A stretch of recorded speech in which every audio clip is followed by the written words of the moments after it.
Number 1 को थोड़ा छोड़ रहे हैं, चैप्टर नंबर 2 को पढ़ेंगे, उसके बाद चैप्टर नंबर 1 पढ़ेंगे। पहले पढ़ेंगे इंसानों के बारे में, उसके बाद पढ़ेंगे प्लांट्स के बारे में। रिप्रोडक्शन का मतलब सबको पता है, रिप्रोडक्शन का मतलब सबको पता है, लेकिन रिप्रोडक्शन का मतलब यहाँ पे देखना है क्या होता है। जो आवाज़ बिल्कुल ठीक होगी और लगाते हैं आग इस चैप्टर में हम लोग, ठीक है। तो गाइस मैं आ चुका हूँ आपके बीच में।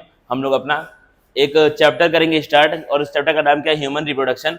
अभी हम चैप्टर नंबर 1 को थोड़ा छोड़ रहे हैं, चैप्टर नंबर 2 को पढ़ेंगे, उसके बाद फिर चैप्टर नंबर 1 पढ़ेंगे। पहले पढ़ेंगे इंसानों के बारे में, उसके बाद पढ़ेंगे प्लांट्स के बारे में, ठीक है। चैप्टर दोनों सेम है, दोनों क्या है, सेक्सुअल रिप्रोडक्शन की बात करेंगे, लेकिन प्लांट वाला बाद में पढ़ेंगे, पहले इंसानों वाला पढ़ेंगे, ठीक है। थोड़ा सा इसमें इंटरेस्ट आता है बच्चों को, ज्यादा कह सकते हैं, ठीक है। तो किसी भी चैप्टर को अगर हमको पढ़ना है तो उसमें सबसे मेन चीज क्या होती है, जो मैं बोलता हूँ हमेशा से कि बायोलॉजी में चैप्टर का जो नाम होता है, अगर आप उस नाम को समझ जाएंगे तो आपको चैप्टर की एक ब्रीफ अंडरस्टैंडिंग बस खाली नाम को पढ़ करके ही मिल जाएगी। तो देखते हैं भाई इस चैप्टर का नाम क्या है। इस चैप्टर का नाम क्या है आपका, ह्यूमन रिप्रोडक्शन। तो ह्यूमन का मतलब तो आपको पता ही है कि ह्यूमन क्या होते हैं। ह्यूमन मतलब हमारे जो भी इंसान है वो सब क्या है, ह्यूमन है, उसी को हम ह्यूमन बोलते हैं। अब देखो रिप्रोडक्शन का मतलब क्या होता है। रिप्रोडक्शन का मतलब सबको पता है, रिप्रोडक्शन का मतलब सबको पता है, लेकिन रिप्रोडक्शन का मतलब यहाँ पे देखना है कि क्या होता है, जो मैं बताऊंगा। री का मतलब क्या होता है, री का मतलब होता है आपका अगेन। री का मतलब क्या होता है, अगेन। अगेन का मतलब क्या होता है, फिर से, ठीक है। अब देखो प्रोडक्शन का मतलब क्या होता है। प्रोडक्शन का मतलब क्या होता है, फिर से बनना। प्रोडक्शन का मतलब क्या होता है, बनाना, टू मेक। प्रोडक्शन का मतलब क्या होता है, टू मेक। री का मतलब अगेन, प्रोडक्शन का मतलब बनाना, मतलब फिर से अपनी तरह नया बनाना। तो वो क्या हो जाएगा आपका रिप्रोडक्शन। किसमें, ह्यूमन में। ह्यूमन में फिर से अपनी तरह एक नया ह्यूमन बनाना, उसको हम क्या बोलेंगे, ह्यूमन रिप्रोडक्शन। सिंपल सी बातें, कुछ बहुत ज्यादा टफ है नहीं इसमें, कुछ ऐसा भारी चीज नहीं है, ठीक है। पढ़ना स्टार्ट करते हैं। बाकी हम एनसीईआरटी की बुक को ही फॉलो करेंगे, एनसीईआरटी की बुक को ही पढ़ेंगे, ठीक है। तो मैं ऐसे आप लोगों को बीच में थोड़ा बहुत टाइम देता रहूंगा, थोड़ा बहुत मैं आपको टाइम दूंगा। 2 मिनट का टाइम मैं आपको दूंगा। एक बार आप इस पैराग्राफ को रीड कर ले, इस पैराग्राफ को एक बार रीड कर जाओ, उसके बाद फिर मैं इसको स्टार्ट करता हूँ। 2 मिनट का टाइम दूंगा, ठीक है। 2 मिनट में इस पैराग्राफ को एक बार आराम से इत्मीनान के साथ रीड करना, और रीड ऐसे करना कि तुम पढ़ते पढ़ते तुमको समझ में आने लगे। जब तुम ट्राई करोगे समझेगा खुद से, तो मैं जब बताऊंगा तो तुमको ज्यादा अच्छे समझ में आएगा, ठीक है। तो ऐसे पढ़ना कि खुद से समझ में आ ही जाए, ठीक है। तो 2 नहीं 3 मिनट का टाइम दूंगा, इसको एक बार खुद से रीड करने का ट्राई करो। 3 मिनट का टाइम है, यहां से लेके यहां तक एक बार रीड करना, ठीक है। रीड करो, मैं आता हूं तब तक।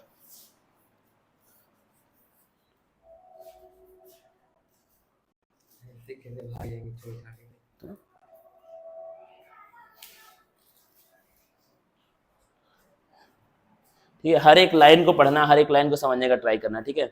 हर एक लाइन को जो समझने का ट्राई करोगे, अगर खुद से एक बार पढ़ लोगे तो चीजें मेरे पढ़ाने में बहुत अच्छे समझ में आएंगी। बाकी मैं कुछ बोलूंगा नहीं अभी इस बीच। 2 मिनट 28 सेकंड अभी बचा हुआ है, तो इसको एक बार रीड करो। लगभग 2 मिनट का टाइम दूंगा इसको पढ़ने के लिए, ठीक है। ऐसे ही हम लोग टाइम ले लेके आराम से पढ़ेंगे। समय अपने पास बहुत है, ठीक है, समय अपने पास बहुत सारा है। एक बार मैं देख लेता हूँ रिकॉर्डिंग ठीक से हो रही है कि नहीं। सब कुछ परफेक्ट है, आप आराम से पढ़ें इसको। आपके पास समय बहुत सारा है, हमारे पास भी समय बहुत सारा है। समय के बारे में कोई भी दिक्कत वाली बात नहीं है। इसको एक बार रीड करो। 1 मिनट और है, लगभग 2 मिनट है, लेकिन 1 मिनट का टाइम दूंगा। आराम से पढ़ो, कुछ भारी नहीं है।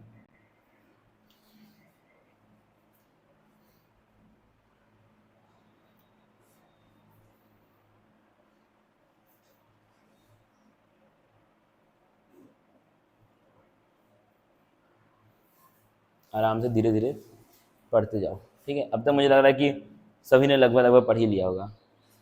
1.5 मिनट लगभग हमारा हो चुका है, तो आपने इसको पढ़ लिया होगा। 30 सेकंड और दूं क्या, 30 सेकंड और दे रहा हूँ, 30 सेकंड और पढ़ लो।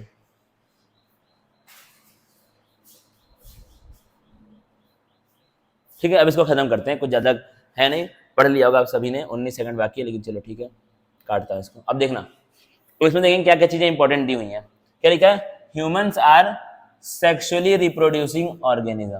क्या होते हैं ह्यूमन, कैसे होते हैं, सेक्सुअली रिप्रोड्यूसिंग होते हैं। मतलब क्या है, अब देखना है इसको। एक चीज़ क्या यहाँ पे दी हुई है बड़ी इंपॉर्टेंट, कि जो हमारे ह्यूमंस होते हैं वो कैसे होते हैं। ह्यूमंस जो होते हैं, सॉरी ये वाइट मार्कर लेंगे। जो हमारे ह्यूमंस होते हैं वो कैसे होते हैं, सेक्सुअली रिप्रोड्यूसिंग होते हैं। सेक्सुअली क्या होते हैं, रिप्रोड्यूसिंग होते हैं, ठीक है। अब देखो सेक्सुअली रिप्रोड्यूसिंग, इसका मतलब क्या होता है। इसका मतलब क्या है, जो ह्यूमंस होते हैं उसके अंदर क्या होता है, सेक्सुअल रिप्रोडक्शन होता है। अब सेक्सुअल रिप्रोडक्शन आपने अगर लोअर क्लासेस में पढ़ा है तो उसका मतलब क्या होता है, सेक्सुअल रिप्रोडक्शन। आसान चीज है, कुछ कठिन कठिन नहीं है, ठीक है। क्या है सेक्सुअल रिप्रोडक्शन का मतलब क्या होता है, ऐसा रिप्रोडक्शन जिसमें क्या हो, दो पेरेंट्स इन्वॉल्व हो, क्या हो, टू पेरेंट्स इन्वॉल्व हो। बाकी आपको इसका नोट्स मिल जाएगा, ठीक है, तो परेशान नहीं होना है। कुछ कुछ चीजें जो तुमको इंपॉर्टेंट लगे एनसीईआरटी में या फिर मेरी बातों में, उसको लिखते चलो, नोट्स तुमको मिल जाएगा डिटेल, जैसे कि हमने पहले बात की है, ठीक है, इंट्रोडक्शन वाले लेक्चर में, ठीक है। तो क्या है, जिसमें क्या हो, दो पेरेंट इन्वॉल्व हो। एक पेरेंट क्या होगा आपका, एक आपका मेल पेरेंट होगा और एक क्या होगा आपका फीमेल पेरेंट होगा, ठीक है। सिंपल बात क्या है इसमें निकल करके, ह्यूमंस क्या होते हैं, सेक्सुअली रिप्रोड्यूसिंग होते हैं, मतलब ह्यूमंस में क्या होता है, सेक्सुअल रिप्रोडक्शन होता है, ठीक है। इसका मतलब क्या है, ऐसा रिप्रोडक्शन जहां पे क्या हो, दो पेरेंट इन्वॉल्व हो, एक मेल पेरेंट और एक फीमेल पेरेंट। तो जो मेल पेरेंट का सेक्स सेल होता है उसको हम लोग क्या बोलते हैं, गैमिट बोलते हैं। कौन सा गैमिट, मेल गैमिट, क्या बोलते हैं, मेल गैमिट। और जो फीमेल पेरेंट का सेक्स सेल होता है उसको हम लोग क्या बोलते हैं, फीमेल गैमिट बोलते हैं। तो इसमें कुछ ज्यादा भारी चीज है नहीं, ठीक है। तो क्या हो, जहां पे आपके दो पेरेंट इन्वॉल्व हो, मेल हो और एक फीमेल हो, और क्या हो उसमें मेल गैमिट आए मेल पेरेंट से, फीमेल गैमिट आए फीमेल पेरेंट से। होता क्या है मेल गैमिट फीमेल गैमिट, वो सब कुछ हम लोग अभी चैप्टर में आगे आगे बढ़ेंगे तो सब कुछ आता रहेगा, ठीक है। तो इतना चीजें आपने देख ली कि इसका मतलब क्या होता है और इसमें होता क्या है। अब देखो, अब आगे बढ़ते हैं इसमें, ठीक है। अब इसमें हम आगे बढ़ते हैं। अब क्या लिखा है इसके अंदर, और the reproductive events in humans include formation of gametes. तो पहला रिप्रोडक्टिव जो इवेंट होता है वो क्या होता है, फॉर्मेशन ऑफ गैमिट होता है। अब देखो ये चीज बड़ा इंपॉर्टेंट है, फॉर्मेशन ऑफ गैमिट होता है। गैमिट क्या होते हैं, कैसे होते हैं, देखने में ये सब आगे चैप्टर में आएगा, तो आपको परेशान नहीं होना है। बस आपको ये देखना है कि रिप्रोडक्शन जब होता है ह्यूमंस में तो सबसे पहला जो इवेंट है वो क्या है, फॉर्मेशन ऑफ गैमिट है। और उसको हम लोग बोलते क्या है, उसको हम लोग क्या बोलते हैं, गैमिटोजेनेसिस बोलते हैं, ठीक है। तो अब इसको हम और अभी नोट्स बनाते हैं इसका। देखो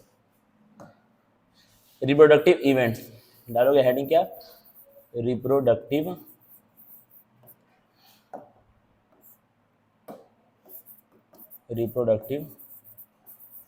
इवेंट्स, ठीक है। क्या क्या है, रिप्रोडक्टिव इवेंट्स। अब देखना पहला रिप्रोडक्टिव इवेंट क्या होता है, जो कि हमने एनसीईआरटी की बुक में पढ़ लिया। क्या था पहला, थिकनेस से दिक्कत हो रही है क्या, दिख नहीं रहा है क्या साफ, ठीक है। अब देखना इसमें, अब ठीक है, गैमेटोजेनेसिस। जो पहला क्या है इवेंट आपका, गैमेटोजेनेसिस। रिप्रोडक्शन है कौन सा, सेक्सुअल रिप्रोडक्शन है जो ह्यूमंस में होता है। ये क्या होता है, इसमें हमको सारे सारे पढ़ने हैं इवेंट्स जो कि आपके एनसीईआरटी में दिए हुए हैं। तो पहला क्या है आपका इवेंट, गैमेटोजेनेसिस है। इसका मतलब क्या होता है, इसका मतलब क्या होता है, जो कि एनसीईआरटी के बुक में आपका दिया हुआ है, इसका मतलब क्या होता है, फॉर्मेशन ऑफ गैमेट। इसका मतलब क्या होता है, फॉर्मेशन ऑफ गैमेट्स, ठीक है। अब मेल गैमेट होगा और फीमेल गैमेट होगा, जो कि हम लोग आगे देखेंगे। अब देखते हैं, अब इसमें हम लोग आगे बढ़ते हैं,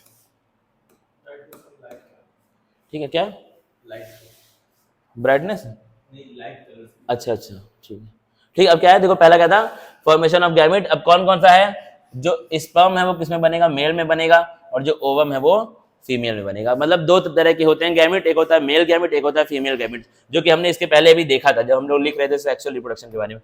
तो हमने इस चीज को पहले अभी देखा था, जैसे कि ये देखो क्या देखा था, मेल गैमेट और फीमेल गैमेट। अब मेल गैमेट का नाम क्या है और फीमेल गैमेट का नाम क्या है, तो क्या क्या नाम है, जो मेल गैमेट है उसको हम लोग क्या बोलते हैं, उसको हम लोग क्या बोलते हैं, स्पर्म बोलते हैं, ठीक है। और जो फीमेल का होता है गैमेट उसको हम लोग क्या बोलते हैं, ओवम बोलते हैं, ठीक है। तो ये क्या है आपका गैमेटोजेनेसिस। इसमें क्या होता है, जो स्पर्म बनता है किस में बनता है, मेल में बनता है स्पर्म, और ओवम बनता है, ओवम किस में बनता है, फीमेल में बनता है। क्या आपका, अभी देखो कुछ कुछ थोड़ा कभी कभी अपने मन से भी काम करता है, ये फिर मुझे सिस्टम नहीं पता है या ऐसा कुछ हो सकता है, लेकिन कभी कभी ऐसे मुझे लगता है कि अपने मन से काम करने लगता है, ठीक है। कि देखो यहाँ पे ये वाइट चल रहा था, पता नहीं कहाँ से ये रेड आ गया, ठीक है। चलो ठीक है, कोई बात नहीं है, समझने में मेन दिक्कत हमको आनी चाहिए, मेन फायदा होना चाहिए, सॉरी।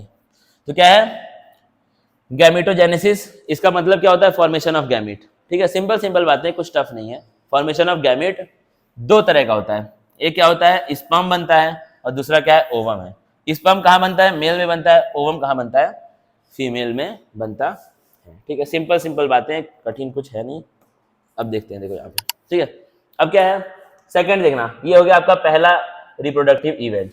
अब देखना सेकंड क्या है, transfer of sperm into female genital tract. मतलब क्या है, अब जो स्पर्म है उसको हम लोग कहां पर भेजेंगे, फीमेल के बॉडी में भेजेंगे। ठीक है, तो सेकंड जो आपका इवेंट है वो क्या है, जो आपका स्पर्म है उसको हम लोग कहां पे भेजेंगे, ये हो गया आपका पहला इवेंट। पहला क्या था, गैमेटोजेनेसिस। अब देखना सेकंड इवेंट क्या था।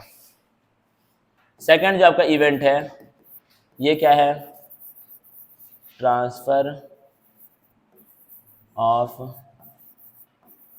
स्पर्म इनटू, वहां पे लिखा था फीमेल जेनिटल ट्रैक्ट। मैं थोड़ा सा आसान करने के लिए क्या लिख रहा हूँ, थोड़ा सा आसान करने के लिए मैं ये लिख रहा हूँ कि फीमेल बॉडी लिख लो direct.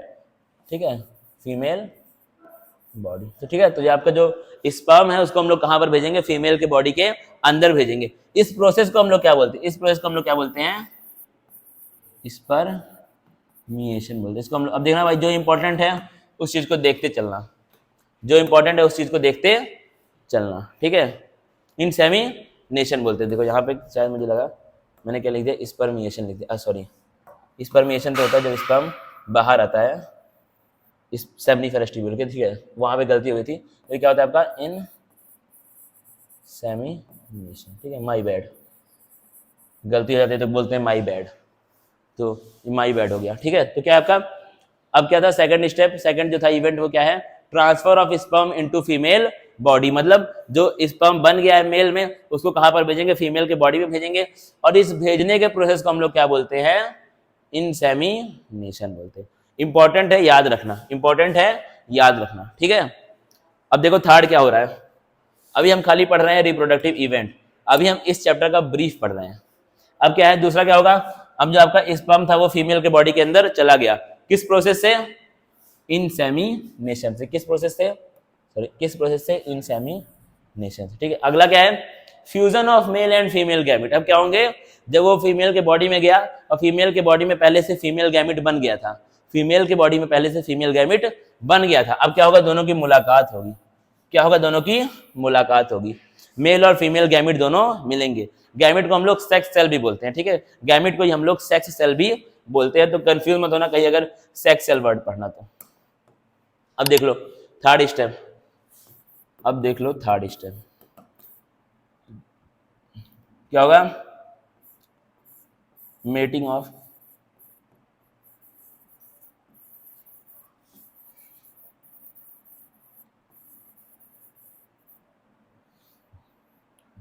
Male and female gamete. तो मेल एंड फीमेल गैमेट क्या होंगे, दोनों की मुलाकात होगी।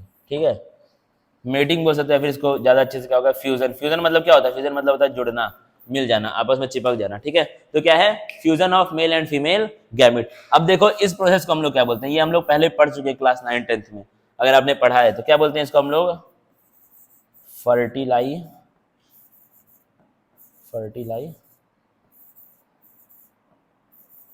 फर्टिलाइजेशन बोलते हैं। पढ़ चुके हैं भाई ये सब चीजें, इसको तो पढ़ ही चुके हो, ये नया था लेकिन इसको पढ़ चुके। क्या है, जब स्पर्म आपका फीमेल के बॉडी के अंदर चला गया, अब क्या होगा, अब फीमेल के बॉडी में फीमेल गैमेट पहले से बना हुआ था, तो इसका क्या हो जाएगा, मेल और फीमेल दोनों की अब क्या होगी, मुलाकात होगी। उस मुलाकात को तुम क्या बोल रहे हो, फर्टिलाइजेशन बोल रहे हो। याद रखना इंपॉर्टेंट है, याद रखना इंपॉर्टेंट है। ठीक है, अब देखना फिर क्या है, अब इन दोनों के मिलने से क्या फायदा होगा, इन दोनों के मिलने से क्या फायदा होगा, क्या बनेगा, जाइगोट बनेगा। क्या बनेगा, जाइगोट बनेगा। मतलब मेल और फीमेल गैमेट जब मिल जाएंगे, दोनों आपस में जुड़ जाएंगे, दोनों के जुड़ने से जो बनेगा उसका नाम क्या है, उसका नाम है जाइगोट, उसका नाम है जाइगोट। अब देखना अगला लेंगे क्या है, मान लो एग्जाम्पल के तौर पे, इसको सीरियस मत देना बहुत ज्यादा, ये क्या आपका स्पर्म है, ये क्या है आपका स्पर्म है, और ये क्या है आपका ओवम है। स्पर्म क्या था, मेल गैमेट, और ये क्या था, फीमेल गैमेट। तो ये क्या आपका ओवम है। ठीक है, दोनों क्या हो गए, दोनों मिल गए, दोनों क्या हो गए, मिल गए। जब ये दोनों मिलेंगे तो इनके मिलने से जो बनेगा उसको हम लोग क्या कहते हैं, जाइगोट कहते हैं। उसको हम लोग क्या कहते हैं, जाइगोट कहते हैं। आए समझ, इतनी सी बात है। तो ये भी क्या आपका स्टेप वही वाले स्टेप में था, ये आपका ये वाला, ये थर्ड का ही क्या है, आगे का है, थर्ड में ही लिखा है एनसीईआरटी में। तो क्या है, जब ये दोनों मिलेंगे तो जो बनेगा उसको हम लोग क्या बोलते हैं, जाइगोट बोलते हैं। क्या बोलते हैं, जाइगोट बोलते हैं। ठीक है, इसको भी याद रखना, इंपॉर्टेंट चीजें है। इंपॉर्टेंट क्या भाई, एनसीईआरटी का हर एक लाइन, हर एक वर्ड इंपॉर्टेंट है। अगर आप बोर्ड के एग्जाम में बैठ रहे हैं तो 1 साल बाद, 1 साल बाद, 2 साल बाद, 3 साल बाद, जितने भी साल के बाद बैठोगे, एनसीईआरटी की बुक है तो वो इंपॉर्टेंट है। फिर क्या होगा आप देखो, अगला क्या है, this is followed by formation and development of blastocyst and its attachment to the uterine wall implantation. मतलब क्या है देखना, इस स्टेप के बाद क्या होगा, जो 4th स्टेप है उसके बाद क्या होगा, जो 3rd स्टेप है उसके बाद क्या होगा, सॉरी क्या होगा, अब ये जो जाइगोट है, इस जाइगोट के अंदर थोड़ा सा क्या होगा, डेवलपमेंट होगा, मतलब ये थोड़ा सा बढ़ेगा, मैच्योरेशन होगा इसके अंदर, और ये मैच्योर होकर क्या बना देगा, ये मैच्योर होकर चेंज जाएगा एक स्ट्रक्चर में। उस स्ट्रक्चर को हम लोग क्या बोलते हैं, ब्लास्टोसिस्ट बोलते हैं। ये मैच्योर होकर के एक स्ट्रक्चर में हो जाएगा चेंज, उस स्ट्रक्चर को हम लोग क्या बोलते हैं, ब्लास्टोसिस्ट बोलते हैं। ये सब कहाँ पे हो रहा है प्रोसेस, ये प्रोसेस हो रहा है फीमेल के बॉडी में। तो फीमेल के बॉडी में आपका एक रिप्रोडक्टिव ऑर्गन होता है, उसको हम लोग क्या बोलते हैं, यूटेरस बोलते हैं। क्या बोलते हैं, यूटेरस बोलते हैं। ठीक है, बाकी अगर आपको देखना है तो एनसीईआरटी बुक में दिखाता हूँ उसको एक बार, हालांकि अभी मैं पढ़ाया नहीं मैंने वो सब। ठीक है, यूटेरस का अगर स्ट्रक्चर दिया है तो यूटेरस, ये तो मेल का है, ये सब मामला सब मेल का भी चल रहा है। एक बार दिखा देता हूँ, वैसे भी पढ़ाऊंगा तो आ जाएगा। यूटेरस, हाँ देखो ये है। अब ये मुझे लग रहा है क्या दिक्कत इसमें आ रही है, अच्छा ये भी ओपन होगा। ठीक है, तो ये क्या होता है आपका स्ट्रक्चर, उसको हम लोग क्या बोलते हैं, यूटेरस बोलते हैं। और उस यूटेरस के अंदर क्या होती हैं, 3 वॉल होती हैं। उस यूटेरस में क्या होती हैं आपकी, हाँ ये आ गया, देखो सॉरी ये आ गया। ये वाला जो पार्ट है, ये वाला जो पार्ट है, इस पार्ट को हम लोग क्या बोलते हैं, यूटेरस बोलते हैं। और इस यूटेरस में क्या होती हैं, 3 वॉल होती हैं। जो सबसे अंदर वाली वॉल है उसको हम लोग क्या बोलते हैं, एंडोमेट्रियम बोलते हैं। तो जो सबसे अंदर वाली वॉल है उसको हम लोग क्या बोलते हैं, एंडोमेट्रियम बोलते हैं। उसके बाद मायोमेट्रियम, सबसे बाहर क्या होती है, पेरीमेट्रियम। पढ़ाऊंगा इन सबके बारे में, जब ये आएगा टॉपिक तो मैं पढ़ा दूंगा। मैंने बस दिखाना था मुझे एक चीज यहाँ पे। तो ये वाला जो पार्ट होता है उसको हम लोग क्या बोलते हैं, यूटेरस बोलते हैं। ठीक है, अब क्या होगा आप देखो, जो मैं समझाना चाह रहा था, इसको दिखाने का मेरा मकसद क्या था, देखो मकसद मत भूल जाना कहीं, मकसद याद रखना जिंदगी में, जो मकसद है। ठीक है, अब देखो मेरा मकसद क्या था, जो मेरा मकसद या मेरा मोटो या मेरा एम क्या था, मेरा एम क्या था कि जब ये जाइगोट हो जाएगा किसमें चेंज, ब्लास्टोसिस्ट में, फिर उसका ये जो ब्लास्टोसिस्ट होगा वो फीमेल की जो यूटेरस की वॉल होती है, मान के चलो ये आपका यूटेरस है, तो जो वॉल होती है उस वॉल पे जाकर क्या हो जाएगा, अटैच हो जाएगा, उस वॉल पे जाकर के वो चिपक जाएगा ब्लास्टोसिस्ट। ठीक है, ये ब्लास्टोसिस्ट था क्या, स्पर्म और ओवम दोनों मिले तो क्या बना, जाइगोट। जाइगोट के अंदर डेवलपमेंट हुई तो क्या बना, ब्लास्टोसिस्ट। अब ये ब्लास्टोसिस्ट फीमेल के यूटेरस के वॉल पे जाकर के चिपक जाएगा, क्या हो जाएगा, चिपक जाएगा। और चिपक जाएगा तो उस प्रोसेस को हम लोग क्या बोलेंगे, अगर किसी ने देखा है तो क्या बोलेंगे उसको हम लोग, इम्प्लांटेशन बोलेंगे। क्या बोलेंगे, इम्प्लांटेशन बोलेंगे। तो इसको भी मैं यहाँ पर लिख लेता हूँ, थोड़ा बहुत लिखते रहेंगे तो फायदा ही होगा। देखो यहाँ मैं लिख दे रहा हूँ, लाइट पेन यूज करने के लिए बोला गया है, इसको यूज करता हूँ। Blastocyst gets attached to the wall of uterus, blastocyst gets attached to the wall of uterus. इस प्रोसेस को हम लोग क्या बोलते हैं, इम्प्लांटेशन बोलते हैं। क्या बोलते हैं इसको हम लोग, इम्प्लांटेशन बोलते हैं। याद रखना भाई, इंपॉर्टेंट है। एनसीईआरटी का हर एक वर्ड क्या होता है, एनसीईआरटी का हर एक वर्ड क्या होता है, इंपॉर्टेंट होता है। क्या हुआ, जो आपका जाइगोट से बन गया ब्लास्टोसिस्ट, अब ये ब्लास्टोसिस्ट यूटेरस की वॉल पे जाकर के अटैच हो जाएगा, उस प्रोसेस को हम लोग क्या बोलेंगे, इम्प्लांटेशन बोलेंगे। एनसीईआरटी की बुक चल रही है और एनसीईआरटी की बुक ही चलेगी, एनसीईआरटी की बुक ही चलेगी आखिरी चैप्टर तक। ठीक है, अब देख लेंगे इसको। ठीक है, अब क्या हुआ, अब क्या होगी, एम्ब्रायनिक डेवलपमेंट होगी। अब क्या होगी, एम्ब्रायनिक डेवलपमेंट होगी। मतलब क्या हुआ, ब्लास्टोसिस्ट क्या बन जाएगा, एम्ब्रियो बन जाएगा, और उसी एम्ब्रियो के अंदर क्या होगी, अब डेवलपमेंट होगी, और वही डेवलपमेंट हो करके क्या बन जाएगा, वो एक बेबी बन जाएगा। क्या बन जाएगा, बेबी। और बेबी पेट में तो उसको हम लोग क्या बोलते हैं, फीटस बोलते हैं। पेट में तो क्या बोलेंगे, फीटस बोलेंगे। हर एक बात पे भाई ध्यान देना, देख लो इंपॉर्टेंट है। ठीक है, तो यानी कि आपका जो अगला स्टेप है क्या होगा, अब देखो एक पेज चेंज करते हैं। 5वां स्टेप क्या है, देखना क्या 5वां स्टेप क्या होगा। अब जो आपका ब्लास्टोसिस्ट है, अब क्या हो जाएगा, वो बन जाएगा इम्ब्रियो, और इसी इम्ब्रियो में क्या होगी, डेवलपमेंट होगी। डेवलपमेंट का मतलब क्या होता है, उसमें ग्रोथ होगी, मैच्योरेशन होगी, ठीक है। क्या होगा, ग्रोथ होगी, मैच्योरेशन होगी, ठीक है। इस प्रोसेस को हम लोग क्या बोलते हैं, एम्ब्रायनिक डेवलपमेंट। और एनसीईआरटी में इसी को क्या लिख दिया, इसी को क्या लिख दिया, गेस्टेशन। क्या लिख दिया इसी को, गेस्टेशन। मतलब जो आपका पेट में बच्चा है वो क्या करेगा, डेवलप करेगा, उसी को क्या बोल रहे हैं एनसीईआरटी की बुक में, गेस्टेशन बोल रहे हैं, ठीक है। सिंपल सिंपल बात है, कठिन कठिन कुछ है नहीं। एनसीईआरटी की बुक कहानी है, कहानी को हम पढ़ रहे हैं, ठीक है। जिस कहानी को आप खुद से नहीं पढ़ पाएंगे, जिस कहानी को आप टीचर की हेल्प से पढ़ पाएंगे, है कहानी ही, लेकिन पढ़ पाओगे टीचर की हेल्प से, ठीक है। अब क्या है, आखिरी में क्या होगा, अब वो बच्चा आपका बड़ा हो गया, गेस्टेशन के प्रोसेस से क्या हो गया, उसके अंदर डेवलपमेंट हो गई, आखिरी में क्या हो जाएगी, उसकी डिलीवरी हो जाएगी। क्या हो जाएगी, डिलीवरी, मतलब उसको बाहर निकाल देंगे फीमेल के बॉडी से बच्चे को, ठीक है। क्या हो जाएगी, डिलीवरी हो जाएगी। और डिलीवरी को हम लोग क्या बोलते हैं, डिलीवरी को हम लोग बायोलॉजी की भाषा में क्या बोलते हैं, पार्ट्यूरेशन बोलते हैं। डिलीवरी को हम लोग बायोलॉजी की भाषा में क्या बोलते हैं, पार्ट्यूरेशन बोलते हैं। तो ये आपका आखिरी स्टेप निकल के आया मार्केट में, क्या है, delivery of the baby. Delivery of the baby मतलब बेबी को फीमेल की बॉडी से बाहर निकाल देंगे। इसको हम लोग बोलते क्या है, इसको हम लोग क्या बोलते हैं, पार्ट्यूरेशन बोलते हैं। देख लेना, इंपॉर्टेंट है, जो इंपॉर्टेंट है उसको तो भाई जबरदस्ती देखना ही देखना। तो ये क्या था, गेस्टेशन ये भी इंपॉर्टेंट था, और पार्ट्यूरेशन ये भी क्या है, बहुत ज्यादा इंपॉर्टेंट है, ठीक है। तो क्या होगा, डिलीवरी हो जाएगी बच्चे की, क्या हुआ, वो आपका पार्ट्यूरेशन। तो जब तक वो बच्चा पेट में था वो क्या था, फीटस था, बाहर आ गया तो क्या बन गया, वो बेबी बन गया, न्यूबॉर्न बेबी बन गया। अब देखना इसके बाद क्या आया, क्या लिखा है, you have learned that these reproductive events occur after puberty. तो ये सब जो होते हैं इवेंट, वो कब होते हैं, प्यूबर्टी के बाद होते हैं। मतलब जो आपका जो बच्चा है वो लगभग 10, 12, 13 साल का हो जाएगा, तब ये सब होना स्टार्ट होते हैं, ये सब तभी पॉसिबल है, ठीक है। अब क्या है, there are remarkable difference between the reproductive events in the male and in the female. तो ये जो रिप्रोडक्टिव इवेंट्स होते हैं, जो प्रोसेस होते हैं, वो मेल में डिफरेंट होते हैं और फीमेल में क्या होते हैं, अलग अलग होते हैं। दोनों में बहुत सारा क्या है, डिफरेंस है। क्या है, रिमार्केबल डिफरेंस है, मतलब बहुत बड़े बड़े डिफरेंस है, ठीक है।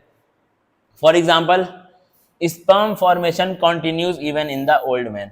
मतलब जो बूढ़े आदमी होते हैं उन लोगों में भी स्पर्म बनता रहता है। तो ये क्या है, जो स्पर्म की फॉर्मेशन होती है, स्पर्म की फॉर्मेशन वो ओल्ड आदमी यानी कि बूढ़े आदमी में, ओल्ड मैन में भी, सॉरी ये, हाँ, ओल्ड मैन में भी होती रहती है। लेकिन अब देखो फीमेल में क्या है, but formation of ovum ceases in women around the age of 50 year. तो ओवम बनना फीमेल्स में, सीजेज मतलब हो जाता है स्टॉप हो जाता है, सीजेज का मतलब होता है स्टॉप हो जाता है फीमेल्स में लगभग 50 साल के आसपास। तो लड़कों में क्या होगा, लड़कों मतलब आदमियों में क्या होगा, स्पर्म आपका बूढ़ेपन तक, बुढ़ापे तक बनता रहेगा। लेकिन औरतों में क्या होगा, औरतों में लगभग 50 साल के एज के आसपास ओवम बनना क्या हो जाएगा, बंद हो जाएगा। सिंपल सी बातें, कुछ कठिन नहीं है, ठीक है। तो ओवम बनना लगभग 50 साल के आसपास क्या हो जाएगा, बंद हो जाएगा, किसमें, वीमेन में, ठीक है। तो ये सबसे इंपॉर्टेंट जो आपका था, ये क्या है, हमारा ब्रीफ नॉलेज है इस चैप्टर के बारे में। इन्हीं सब के बारे में हम आगे पढ़ते जाएंगे, ठीक है। क्या क्या पढ़ना है, ये टॉपिक्स यहाँ पे दिए हुए हैं बाकी, ठीक है। तो इसके आगे हम लोग अब शुरू करेंगे, अगले लेक्चर में हम लोग स्टार्ट करेंगे द मेल रिप्रोडक्टिव सिस्टम को पढ़ने का ट्राई करेंगे अगले लेक्चर में, ठीक है। तो लगभग ये लेक्चर मुझे लग रहा है कितने देर का हो गया सर, लगभग 20 से 25 मिनट का ये लेक्चर हो गया है। तो अभी मैं, क्योंकि ये पहला है लेक्चर, तो इसमें मैं थोड़ा सा कम रखूंगा। बाकी आपको देखने को मिला होगा कि हम लोग एनसीईआरटी को ही पढ़ेंगे, एनसीईआरटी ही हमारा सब कुछ है, एनसीईआरटी ही हमारी जिंदगी अगले 1 साल के लिए, ठीक है। तो एनसीईआरटी को ही पढ़ेंगे। ये नोट्स मैं भी भेज दूंगा, ये वाले नोट्स भी भेज दूंगा, और बाकी वो पीडीएफ वाले नोट्स भी भेज दूंगा जो मैंने लिख करके बनाए हैं।